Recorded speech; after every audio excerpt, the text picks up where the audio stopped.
Namaku Nisa. Dan kalau kamu sedang menonton ini, mungkin aku sudah tak ada. Semua orang bilang aku gadis beruntung. Ayahku seorang pengusaha sukses. Kami tinggal di rumah besar. Dan setelah ibu kandungku meninggal karena kanker 2 tahun lalu, ayah menikahi seorang wanita cantik bernama Burani. Semua orang bilang, ayahmu hebat.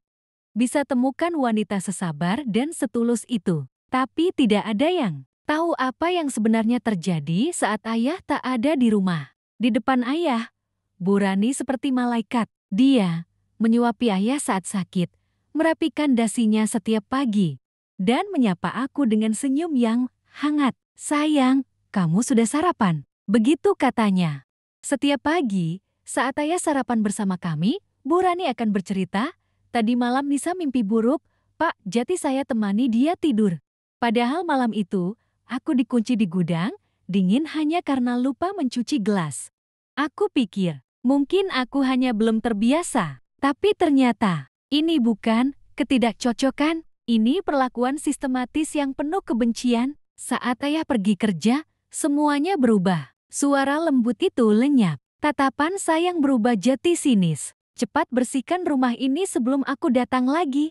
Dasar anak manja, hidup dari belas kasihan orang, katanya sambil melempar sepatu ke arahku. Dia tak pernah menyentuhku secara fisik awalnya, tapi secara mental, dia menghancurkanku pelan-pelan. Dia menghina penampilanku. Dia menyebutku anak sialan yang membawa kematian pada ibunya. Dia bahkan sering menyiram makananku dengan sabun dan menyuruhku tetap memakannya. Aku sempat lapor ke guru BK di sekolah. Dia bahkan sering menyiram makananku dengan sabun dan menyuruhku tetap memakannya. Aku sempat lapor ke guru BK di sekolah. Tapi saat guru menelepon rumah, siapa yang mengangkat? Iya, Burani. Dia menangis di telepon. Saya hanya ingin dekat dengan anak saya, Bu. Tapi mungkin dia belum bisa menerima saya sebagai ibunya. Semua orang percaya padanya. Semua orang, kecuali aku.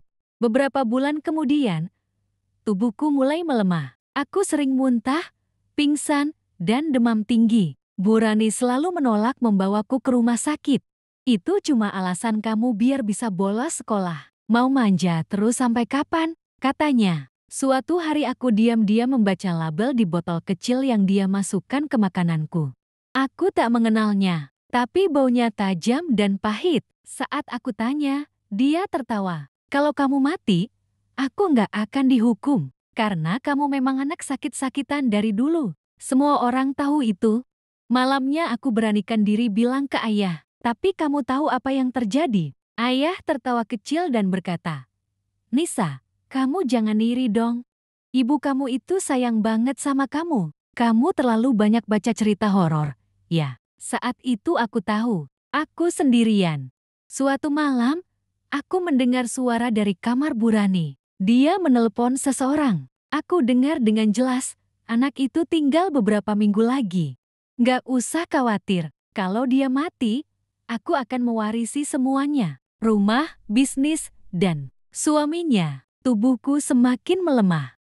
Hari-hari terasa gelap dan penuh kabut. Tapi aku masih menulis di buku harianku, berharap suatu hari ayah akan membacanya. Setelah aku tiada. Pesan terakhir untuk ayah. Ayah, maaf karena aku tak bisa kuat lebih lama. Aku ingin ayah tahu, aku mencintai ayah. Tapi aku juga ingin ayah tahu, siapa dia sebenarnya. Buku ini aku sembunyikan di bawah laci meja belajarku. Aku tak tahu apakah ayah akan menemukannya, atau apakah semua akan lenyap begitu saja. Tapi jika ada yang menonton ini dan merasakan hal yang sama, jangan diam, karena diam bisa membunuhmu perlahan.